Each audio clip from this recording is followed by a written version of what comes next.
生都会问说你胎盘要怎么处理，你要怎么处理？会问哦，我不知道，因为我之前真的不知道。然后沈玉玲很白痴，他跟我说：“那你胎盘可以给我。”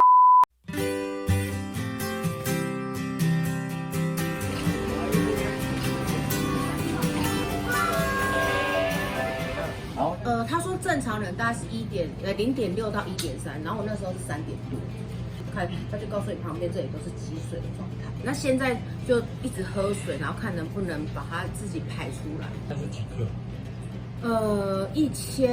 ？1300多。那这件事会影响生产方式吗？其实不会，是医生说这不用担心，也蛮正常。因为在这段时间里面，他随时都有可能玩一玩就往下或改变方向。可是如果真的他没有转下去，如果真的他又不正，就是剖腹。反正现在的医疗什么都很发达，就是小孩一定都会 OK 的。老公真的很帅。还 OK 啊，你们不要这样子。180几吗？没有，他没那么高啦。看起来很高啊。他把你搂在怀里的时候，哇塞，头发高。你是不是觉得说终于有这个人出现？真的。现在还有吸干他吗？没有，真的没有吸干他啦。是因为那时候不管真的。我没有擦口水，我擦痒了。他说，就是那时候很多人留言，然后重点就他身上，然后说什么我很可以，完全是我的菜，然后说什么要是我一定把它吸干。我想说哇塞，因为完全没有人 care 我这件事。表示是你选的对啊，因为你一开始不让他露脸，我们会觉得怎么样？结果是帅哥。什么叫长得怎么样？你这个不是因为你真的要留口德。不是。其实一开始我真的没有想要让他曝光，然后我觉得，因为我们。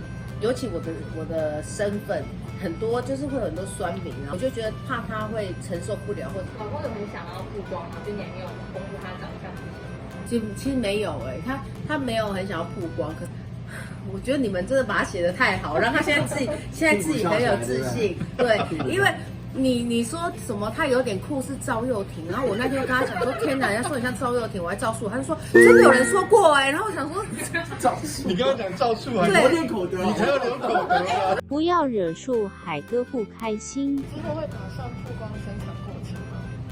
我有点想因为可是我要看他敢不敢拍。他在里面看啊。我希望他可以进去啊！人家说那个脐带是爸爸剪的。对，可是如果你真的不敢进去，就变成医生剪。然后我很希望，我跟他讲说，我很希望这个他剪的这个过程可以拍下来，因为这样未来可以让女儿知道拍出来的吧。